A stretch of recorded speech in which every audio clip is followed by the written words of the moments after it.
అంటే వాడు ఊచ చేయగలిగి వాడు సమస్యతో బాధపడుతున్నా సరే వీళ్ళ కనికరం లేదు. ఆ కనికరం లేని వారి కఠిన హృదయాన్ని బట్టి ఆయన దుఃఖపడి కోపపడి వారిని కలియజూసి, యేసు ప్రభు కోపానికి మరొక కారణం కనికరలేమి. ఇప్పుడు నేను ఈ విషయాలు ఎందుకు చెప్తున్నానంటే, దేవుని సంతోష పెట్టాలన్నా, దేవుని కార్యాలను మనం నెరవేర్చాలన్నా, ఖచ్చితంగా దేవుని సేవ చేయాలన్నా, దేవుని సేవలో ధన్యులం కావాలన్నా మనం ఖచ్చితంగా కలిగి ఉండాల్సినటువంటి కొన్ని ప్రాముఖ్యమైన విషయాలు, కలిగి ఉండకూడని కొన్ని సంగతులు. మొట్టమొదటిది, అవిశ్వాసము మనకు ఉండకూడదు. మనం విశ్వాసంతో నింపబడాలి. సేవ చేయాలి అని ఎగురుతున్నాగా, ఓకే చేద్దువు, కానీ దానికి ముందు ప్రప్రథమంగా నువ్వు తెలుసుకోవాల్సింది ఏంటంటే, సేవకురాలుగా ఒకవేళ నీవు దేవుని పని చేయాలి, దేవుని చిత్తం నెరవేర్చాలంటే నీకు ప్రధానంగా కావాల్సింది విశ్వాసము. ఆ విశ్వాసం కూడా ఎలా గ్రోత్ అవుతుంది అంటే ఉపవాస ప్రార్థన ద్వారా, దేవుని వాక్యాన్ని సరిగా ధ్యానించుట ద్వారా, పరిశుద్ధాత్మ మనకు కృప అనుగ్రహించుట ద్వారా, ఈ త్రివిధములుగా మనకు విశ్వాసం గ్రోత్ అవుతుంది, అభివృద్ధి చెందుతుంది. గుర్తుపెట్టుకోండి, విశ్వాసం ఎంత కీలకమో చెప్పాను, విశ్వాసం లేకపోతే ఎంత నష్టమో చెప్పాను, విశ్వాసం ఉంటే ఎన్ని లాభాలో చెప్పాను. అది ఎలా గ్రోత్ అవుతుంది? యేసయ్య చెప్పాడు, ప్రార్థన వలననే, ఉపవాస ప్రార్థన వలననే అన్నాడు. ఓకేనా? ప్రార్థనా జీవితం సరిగా మనం నిర్మించుకోవటం ద్వారా, తరచుగా ఉపవాస ప్రార్థనలో మనం గడుపుట ద్వారా ఆరోగ్యానికి మంచిది, విశ్వాసం కూడా వృద్ధి పొందుతుంది. చెట్టు ఎదగాలంటే ఏం పోయాలి? దానికి నీరు ఒక్కడు పోతే సరిపోయిద్దా? ఎరువు వేయాలి, నీళ్లు పోయాలి, దానికి ఎండ వాన గాలి తగిలేటట్టు అన్ని ఏర్పాట్లు చూసుకోవాలి. అవునా? అట్లాగే మనలో విశ్వాసం అనేది వృద్ధి కావాలంటే ప్రార్థన, తరచుగా ఉపవాస ప్రార్థన ఒకటి రాసుకో. రెండవది, వాక్యాన్ని ధ్యానించటం. దేవుని వాక్యాన్ని ఎల్లప్పుడూ మనం చదువుకోవటం ద్వారా కూడా, వాక్యం చదువుట లేక వాక్యం వినుట వలన విశ్వాసం కలుగునన్నాడు. దేవునికి స్తోత్రం. కాబట్టి విశ్వాసం కలగటం, విశ్వాసం అభివృద్ధి చెందటం ప్రార్థన, ఉపవాస ప్రార్థన ద్వారానే కాదు, వాక్యం ద్వారా కూడా. ఈ రెండిటితో పాటు పరిశుద్ధాత్మ కూడా కొన్ని కార్యాలను మనకు చూపించి మన విశ్వాసాన్ని వృద్ధి పొందిస్తూ ఉంటాడు. దావీదును డైరెక్ట్గా గొలియాతు మీదకి తీసుకెళ్ళవా? గొలియాతు మీదకి దావీదుని తీసుకెళ్ళడానికి ముందు ఎలుగుబంటి మీదకి, సింహం మీదకి తీసుకెళ్ళాడు. వాటి మీద ముందు ఫైట్ చేయనిచ్చి ఆ తర్వాత గొలియాతు ముందుకు తీసుకెళ్ళాడు. అంటే ముందు అడవిలో కొన్ని కార్యాలు జరిగించి, కొంత అవగాహన కలిగించి, విశ్వాసాన్ని వృద్ధి పొందించి, తర్వాత గొలియాతు ముందుకు తీసుకెళ్ళి నిలబెడితే, సౌలు అన్నాడు, వాడు ఎంత పొడుగున్నాడయ్యా, చిన్నప్పటి నుంచి వాడు యుద్ధ విద్యను అభ్యసించిన వాడు, వాడిని కొట్టాలంటే నీ వల్ల కాదు, నువ్వు చిన్నాడివి, పసివాడివి నాయనా, నువ్వు బాలుడివి నాయనా, నీకు వాడికి తెలిసిన టెక్నిక్స్ నీకు తెలియదు నాయనా అంటే, అక్కడ దావీదు వాడింది ఏంటో తెలుసా? సార్, నాకు ఇది కొత్త కాదు, ఆల్రెడీ నాకు దేవుడు ట్రైనింగ్ ఇచ్చాడు. సింహము, ఎలుగుబంటి నోటి నుంచి నన్ను కాపాడాడు, నేను వాటి నోటిని చీల్చి గొర్రె పిల్లను కాపాడుకున్నాను, అలాగే వీడిని కూడా నాకు దేవుడు అప్పగిస్తాడు. ఎందుకంటే ఆల్రెడీ దేవుడు నాకు తోడై ఉండి సింహాన్ని, ఎలుగుబంటిని చంపడానికి శక్తిని ఇచ్చాడు. నాకు సొంత శక్తి లేదు సార్, దేవుడు ఇచ్చింది. అదే శక్తితో ఇప్పుడు గొలియాతును కూడా కొట్టేస్తాను, నాకు అవకాశం ఇవ్వండి సార్ అన్నాడు. అంటే ఆల్రెడీ కొన్ని కార్యాలు జరిగించి, దావీదులో విశ్వాసాన్ని ఏర్పరిచి, దాన్ని గ్రోత్ చేసి, ఆ విశ్వాస బలాన్ని బట్టి అక్కడికి తీసుకెళ్ళాడు గొలియాతు ముందుకి. సో మనలో పరిశుద్ధాత్ముడు కూడా విశ్వాసాన్ని వృద్ధి పొందిస్తాడు. వాక్యము ద్వారా, ప్రార్థన ద్వారా, ఉపవాస ప్రార్థన ద్వారా మాత్రమే కాక, పరిశుద్ధాత్మ కొన్ని కార్యాలు మనం అడిగినప్పుడు మనకు చేయటం ద్వారా, కొన్ని రుజువులు మనకు చూపుట ద్వారా మన విశ్వాసాన్ని పెంపొందింపజేస్తాడు. అర్థమైందా? కొన్ని కార్యాలు మనం అన్నయ్య అనుకున్నప్పుడు, దేవుడు జరిగించినప్పుడు విశ్వాసం బలహీనపడిద్దా, వృద్ధి అయిద్దా? దేవునికి స్తోత్రం. ఇదిగో ఈ చిన్న విషయంలో నేను దేవుణ్ణి అడిగినప్పుడు దేవుడు నాకు సహాయం చేశాడు, నేను ప్రార్థించినప్పుడు జవాబు ఇచ్చాడు, నేను స్పష్టంగా ఈ కార్యాన్ని అనుభవించాను. ఇందులో చేసిన దేవుడు నాకు ఇందులో కూడా చేస్తాడు, అందులో చేసిన దేవుడు ఇంకొక దానిలో కూడా చేస్తాడని అలా దేని మీదైనా మనం పోరాటానికి మనకు ఆ విశ్వాసం ఉపయోగపడుద్ది. ఆ విశ్వాసం గ్రోత్ అవటానికి 3 విషయాలు చెప్పాను. 1 ప్రార్థన, ఉపవాస ప్రార్థన. 2 వాక్యం. 3వది పరిశుద్ధాత్మ మనకు కొన్ని సూచనలు చూపడం ద్వారా మన విశ్వాసాన్ని వృద్ధి పొందిస్తాడు. కాబట్టి విశ్వాసం యొక్క ప్రాముఖ్యత, అలాగే విశ్వాసం గ్రోత్ అయ్యే విషయం, ఈ 2 మీకు క్లియర్గా అందించానని నేను అనుకుంటున్నాను. ఇంటికి పోయిన తర్వాత కూడా మళ్ళీ ఒకసారి పెట్టుకొని వినండి. నష్టమేం కాదు, మేలే కానీ కీడు కాదు. అయిపోయింది. ఈ పాయింట్ మొత్తం పక్కన పెడదాం. అంటే డిలీట్ చేయకండి, హృదయంలో పక్కన పెట్టుకోండి. ఇప్పుడు 2వది ఇంకా కీలకమైంది. సేవ చేయాలనుకున్న వాళ్ళకి, దేవుని కోసం బతకాలనుకున్న వాళ్ళకి ఈ ముందు చెప్పిన మాటే కాదు, 2వది కూడా ఇంకా కీలకం. అదేంటంటే కనికరముతో నింపబడిన హృదయం. హృదయము కాఠిన్యంతో నింపబడిన వాళ్ళు సేవకు పనికిరారు, వాళ్ళు దేవుని సన్నిధిలో నిలవలేరు. నేను చెప్తున్నాను కదా, కఠిన హృదయము మంచిది కాదు, అది నాశన హేతువు. నాకు నచ్చని విషయాలలో, నా దేవుని కూడా నచ్చని విషయాల్లో చాలా దేవుడు బాగా బాధపడేది ఏంటంటే కఠిన హృదయాన్ని బట్టి. కనికరం లేని గుండె అంటే దేవునికి నచ్చదు బిడ్డలారా. కొంతమందికి పైకి కనపడతా ఉంటారు చాలా సున్నితంగా, సాఫ్ట్గా, కానీ వాళ్ళ హృదయం చాలా కాఠిన్యంతో నింపబడి ఉంటుంది. ఈ ఊచ చేయగలడు పాపం వాడి పని వాడు చేసుకోలేక జబ్బుతో అల్లాడిపోతుంటే, మతనిష్ట కలిగిన వాళ్ళం, భక్తిపరులం, మేము అంత ఆత్మీయులం, మేము ఎంత ఆత్మీయులం, మేము ఎంత ప్రార్థన చేస్తాం, వారానికి 2 సార్లు ఫాస్టింగ్ ఉంటాం, చేతులు కొడుక్కొని భోజనం చేస్తాం, దశంభాగం ఇస్తాం, రోజుకు 5 సార్లు ప్రార్థన చేస్తామని ఎచ్చులు పడే రకాలు ఏమంటున్నారు తెలుసా? విశ్రాంతి దినం రోజు స్వస్థపరచొద్దు అంటున్నారు. విశ్రాంతి దినం రోజు స్వస్థపరిస్తే కేసు. పని చేయటకు 6 దినములు ఉన్నాయి, 6 దినాల్లో స్వస్థపరచుకో, ఈరోజు నువ్వు స్వస్థపరచొద్దు అంటారు. ఆయన వాళ్ళ జీవితం ఆయన వింటాడా? ఆయన బాధపడ్డాడే. ఏమి హృదయాలు రా మీ రై, ఏమి హృదయాలు రా మీయే, ఏమి హృదయాలు మీయే. ఇక్కడే కాదు, ఈ లైవ్లో కాదు, ఎక్కడ ఎవ్వరు దేవుని పని చేయాలనుకున్నా నేను చెప్తున్నాను, ప్రార్థనలు వల్లించటం, వాక్యాలు ప్రసంగాలు దంచటం, లేకపోతే రాత్రులు మేలుకొని ప్రార్థన చేయటం, ఇదంతా సెకండ్ హాఫ్. ఫస్ట్ హాఫ్ ఏంటో తెలుసా?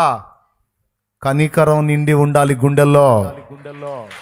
కనికరం, అది దేవుడు కోరుకునేది. కనికరం గలవాడు కనికరం గల తీర్పు పొందును, కనికరము తీర్పును మించి అతిశయపడును. నేను చెప్తున్నా, జాగ్రత్తగా ఉండాలి దేవుని సన్నిధిలో ఉన్నప్పుడు. ప్రేమ నిండిన హృదయం, కనికరం కలిగిన హృదయం. పోనీలెమ్మ, అమ్మ రా తల్లి, అయ్యా రా నాయన, ఆదరించి చేయదగ్గ. నేను కోప్పడ్డా మీరు దగ్గర తీయాలి. కాబట్టి నాకు అసలు ఆ విషయంలో మాత్రం నేను రాజీ పడే ప్రసక్తి లేదు. సేవ చేయడానికి ఎవరు ఇష్టపడ్డా కూడా వాళ్ళ హృదయాల్లో ఫస్ట్ నేను చూసేది కనికరమే. నా యేసయ్య కనికరంతో నింపబడ్డాడని ఉంది, పరిశుద్ధాత్మతో నింపబడ్డాడు, ప్రేమతో నింపబడ్డాడు, కనికరంతో నింపబడ్డాడు. నా యేసయ్య కనికర సంపన్నుడు. మీకు కూడా చెప్తున్నాను అక్కాయ్, అంతేనయ్యా, అంతే అంటానే నువ్వు కూడా బాగా కఠిన పెట్టుకోకమ్మా, హృదయాన్ని కఠినపరచుకోవాకమ్మా. అసహ్యం. కఠిన హృదయులు అందరూ యెహోవాకు హేయులు, గర్వ హృదయులు, కఠిన హృదయులు, పాషాణ హృదయులు, దయలేని హృదయులు, పక్షపాత హృదయులు. నేనైనా సరే, నాకైనా నా ప్రవర్తనలో కాఠిన్యం కనపడితే నచ్చదు. నీకు కూడా చెప్తున్నా, బుధవారం రోజు వాక్య సందేశం, దేవుని సేవ చేయాలనే వాళ్ళు ఎక్కువ వింటా ఉన్నారు కనుక చెప్తున్నాను నేను. దైవ సేవ నువ్వు చేయాలంటే తమ్ముడా, నీకు వాక్యం ప్రకటించడం తెలియగానే సరికాదు, ప్రార్థన చేయటం తెలియగానే సరికాదు నాయన. గుండె దేంతో నిండుందో చూసుకో. కాఠిన్యంతో నిండుందా? అది దేవుని ప్రేమతో, కనికరంతో, జాలితో, దయతో నిండుందా? కనికరము, జాలి, దయ, ప్రేమతో నిండి ఉంటే వాళ్ళు దేవునికి ఇష్టలు, వాళ్ళు ధన్యులు. నా తండ్రి వాళ్ళని ఆశీర్వదిస్తాడు, వాళ్ళని వాడుకుంటాడు నా దేవుడు. ఎందుకంటే నా యేసయ్య గుండె కనికరము కలిగిన గుండె, జాలి కలిగిన గుండె, దయ కలిగిన గుండె. ఎంత కనికరం ఉంటే మనల్ని పట్టుకున్నాడు. యేసయ్య కనికరాన్ని గురించి మనం పాటలు పాడతాం, కానీ మనం ఎదుటోడి మీద కనికరం చూపించొద్దా? ఎదుటోడి మీద మనం జాలి చూపించొద్దా? దయ చూపించొద్దా? కోపపడి అనుంది అక్కడ. వారి హృదయ కాఠిన్యానికి కోపపడి. కొంతమంది కుటుంబ సభ్యులు కూడా కనికరం చూపించిన దౌర్భాగ్యులు ఉన్నారు. మీ అత్త చెడ్డదే కావచ్చు, నేను ఇబ్బందే పెట్టుండొచ్చు, కానీ ఇప్పుడు మంచాన పడింది. కనికరం చూపించొద్దు నువ్వు. నీకు ఇప్పుడు కాలు చేయి బాగుంది, అట్టనే ఉంటుందా నీకు? నువ్వు పడవ మంచాన ఎన్ని రోజులు తిరుగుతావో చూస్తావు. నువ్వు కూడా దున్న పోతులాగా ఎన్ని రోజులు తిరుగుతావు? నువ్వు తిరిగితే తిరిగితే కొన్ని రోజులు తిరుగుతావు. ఖచ్చితంగా నీకు కూడా వచ్చిందిగా. తాతకు పెట్టింది తరతరాలు తప్పదని ఉందిగా. మిడిసి పడుతున్నా జాలి దయ లేకుండా. నీకు తెలియదు అన్నయ్యో, మామూలు పాపిష్టిది కాదు అన్నయ్యో, నన్ను అల్లాడిచ్చింది అన్నయ్యో, అందుకే నువ్వు పగ తీర్చుకుంటున్నావు. పనికి వెళ్ళిందానా? దేవుడు ఏం చెప్పాడు నీకు? అది నీకు అన్యాయం చేసి నువ్వు జాలిపడవు. మనం నా బిడ్డవే, కనికరం చూపించు, పోనీలే అనుకో, సేవ చేయి. అదే పెద్ద హింస ఆమెకి. ఈ బిడ్డని ఇంత దారుణంగా దూషించాను, ఇంత దారుణంగా నా కొడుకు చేత కొట్టించాను, ఇన్ని రకాలుగా మాటలు అనిపించాను, నలుగురిలో నవ్వులు పాలు చేశాను, కానీ ఈరోజు నాకు అన్ని ఎత్తిపోస్తుంది. నా కూతురు నన్ను పట్టించుకోవాలి, నా కోడలై ఉండి కూతురు కంటే ఎక్కువ సేవ చేస్తుంది. ఇంత నీతి మంత్రాలని నేను ఎంత బాధ పెట్టానని బతికినంతకాలం కుళ్ళి వచ్చింది. అది నిప్పులను ఎత్తిన బయటం అంటే. నీ శత్రువు ఆకలి కొని ఉంటే వానికి ఆహారం పెట్టి, దప్పికొని ఉంటే దాహం ఇవ్వు. ఈ విధంగా చేయటం ద్వారా నిప్పులు వాని మీద కుప్పగా పోయేది అంటే అర్థం ఏంటో తెలుసా? శ్రమ కలిగి ఉన్నప్పుడు నీ శత్రువు అయినా సరే వానికి నువ్వు సహాయం చేస్తూ ఉంటే వాడు నీకు చేసిన ద్రోహాన్ని తలుచుకొని చాలా అల్లాడిపోతాడు. నువ్వు సేవ చేసిన ఆ సేవని వాడు ఏం చేస్తాడో తెలుసా? ఒక నిప్పుల్లాగా ఫీల్ అయిపోతూ ఉంటాడు. అయ్యయ్యో, ఇంత మంచి బిడ్డకి నేను ఇంత అన్యాయం చేశాను, ఇంత మంచి బిడ్డను నేను నవ్వులు పాలు చేశాను, ఇంత మంచి బిడ్డను నేను ఆరడిపరిచాను, ఇంత మంచి బిడ్డను నేను అనేక మాటలు చెప్పి కొట్టించాను, నలుగురిలో పరువు తీశాను, ఇంత మంచి దాన్ని అయ్యయ్యో అని ఆ మనిషి అనుకోవద్దు. నువ్వు దేవుని బిడ్డవై ఉండి నువ్వు ఎట్లా సాధిస్తావు ఆ మనిషినే? తల్లి అయినా తండ్రి అయినా, కన్నా తల్లిని కొట్టే కూతుళ్ళు ఉన్నారండి. నీకేం తెలుసు, నువ్వు చేస్తే నీకు అర్థమైంది అంటారు. నువ్వు చేస్తే నీకు అర్థమైంది అంటారు. మరి నువ్వు సంవత్సరాలు పక్కలు తడిపావు, చండాలం చేసావు, మరి అమ్మ ఏ ఫీలింగ్ లేకుండా చేసిందిగా. అదే తల్లి ఈరోజు తన పని తాను చేసుకోలేని స్థితిలో ఉంటే 4 రోజులు చేయడానికి వచ్చేప్పటికి నీకు రోగం. ఏం రోగం? ఆ రోగం మాయ రోగం. అడిగిపోతావు. నిమ్మకు పట్టినకైతే నీకు పట్టదా? ఆనాడు నీకు అర్థం కాదా? అది ఆ కర్మ నీకు పట్టకూడదు అంటే దయచేసి కొంచెం జాగ్రత్తగా ఉండండి. కనికరం. అరే ఇంటి వాళ్ళనే చూసే మనసు లేదు నీకు, బయట వాళ్ళకి ఏం సేవ చేస్తావు? సేవ అంటే ఏంది? ప్రసంగం చేయటమా? ఏమమ్మా సేవ అంటే ఏంది? ప్రార్థన చేయటమా? ప్రార్థన ప్రసంగం 2 మంచిదే, కాదంటలేదు. కానీ సేవ అంటే సాటి మనిషిలో దేవుని ప్రేమను చూపించి సాటి మనిషికి సేవ చేస్తే దేవునికి చేసినట్టుగా భావించి సేవ చేయటం. సేవ అదే. అలాంటి దృక్పథం ఉండాలి. నువ్వు పాస్టర్మ అయ్యావంటే ఇక కుర్చీళ్ళు అలా పైకి అఫీషియల్గా బట్టి వయ్యారంగా తిరగటం పాస్టర్మ కాదు. ఆత్మీయ బిడ్డలకు అవసరమైతే ఉపచారం చేసే తల్లిగా ప్రవర్తించాలి. అది ఆత్మీయ తల్లి, అది సేవకురాలు లక్షణం.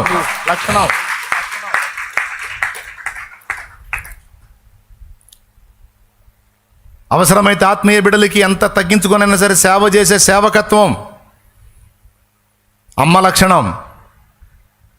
నా పిల్లలు కదా అనుకోవాలి ఆత్మీయ బిడ్డల్ని. నా బిడ్డలు కదా, నా బిడ్డలకి చేసుకుంటాను నేను. ఒక అమ్మ పాత్ర పోషించి ఉపచారం చేసే ఆ తత్వం. నా యేసయ్య ఎంత చేశాడండి? శిష్యుల్ని కూర్చోబెట్టి కాళ్ళు గడిగాడండి. ఆయన ఎక్కడ, వాళ్ళు ఎక్కడ? అంత తగ్గించుకున్నాడు. ఎక్కడన్నా ఎచ్చులు పడ్డాడా యేసయ్య? పౌలు గారు ఎచ్చులు పడ్డాడా? పెత్తనాలు చేశారా? మంద మీద ఏలికలైనట్టు నడిచారా? పరిచారకుల వలె మసలుకున్నారు. మనుష్య కుమారుడు పరిచారం చేయించుకున్నట్టుకు రాలేదు కానీ అనేకులకు పరిచారము చేయుటకును అనేకుల విమోచన క్రయధనంగా తన ప్రాణాన్ని పెట్టడానికి వచ్చాడని రాస్తుంది. ప్రభు పలికిన మాట అది. నా మాటలు మిమ్మల్ని బాధ పెడుతున్నాయా?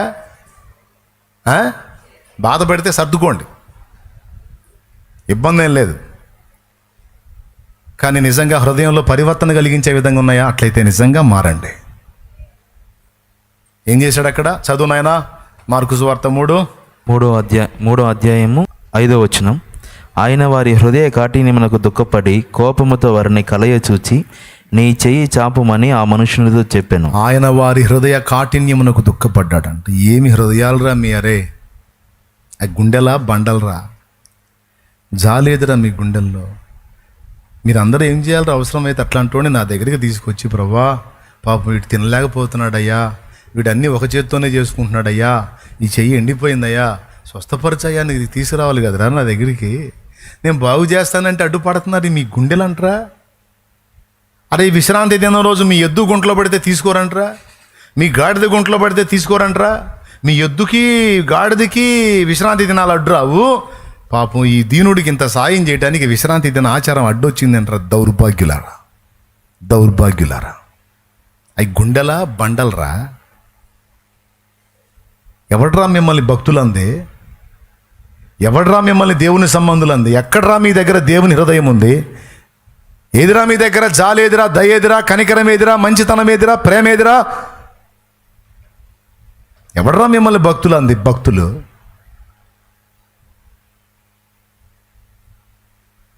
రోజుకు 5 సార్లు ప్రార్థన చేస్తారా మీరు? ప్రార్థన వింటాడ్రా మీ ప్రార్థన దేవుడు? రోజు 2 సార్లు స్నానాలు చేస్తారంటారా? స్నానాలు మీ పరిశుద్ధతను ఆమోదిస్తాడా దేవుడు? మీ హృదయాన్ని ఒప్పుకుంటాడా? మీ హృదయం కపటంతో, కాఠిన్యంతో, దుర్మార్గంతో నిండి ఉందిరా. పైకి ఎంత రుద్ది రుద్ది రుద్ది రుద్ది రోజుకి 20 సార్లు పోస్తే మాత్రం ఏం లాభం రా?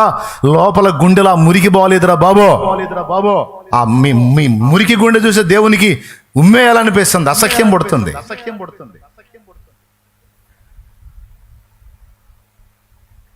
నా దేవుడు ఒప్పుకోడు బిడ్డలారా. నా దేవునికి హృదయం కనికరంతో నిండిన గుండె కావాలి, ప్రేమతో నిండిన హృదయం కావాలి, జాలితో నిండిన హృదయం కావాలి, దయతో నిండిన హృదయం కావాలి. కనికరము గలవారు ధన్యులు, వారు కనికరం పొందుదురు అన్నాడు. కనికరం తీర్పును మించి అతిశయపడిద్ది అన్నారు. అయ్యో వేషధారులైన శాస్త్రులారా, పరిసయ్యులారా, మీరు పుదీనాలోను, సోపులోను, జీలకర్రలోను 10వ భాగం తీస్తారు, కానీ దేవుడికి ఇష్టమైన న్యాయము, కనికరము, విశ్వాసము విసర్జించారు అన్నాడు యేసయ్య వాళ్ళని గద్దించేటప్పుడు మత్తయి సువార్తలో. నా మాటలు మిమ్మల్ని బాధ పెడితే ఆ బాధ దేవుడు మీకు అనుమతించిందని స్వీకరించి మారుమనసు పొందండి. నిజంగా దేవుని కోసం బతకాలి, దేవుని చిత్తం చేయాలి, దేవుని సేవ చేయాలి, దేవునికి ఇష్టంగా ఉండాలంటే విశ్వాసమే కాదమ్మా. దేవుడు మనల్ని బట్టి సంతోషపడేది కనికరాన్ని బట్టి కూడా. నీ దగ్గర కనికరం చూశాడు అనుకో, నా బిడ్డకి ఎంత దయ, ఎంత జాలి, ఎంత కనికరం. నా మనసే నా బిడ్డది, దాటిపోదు,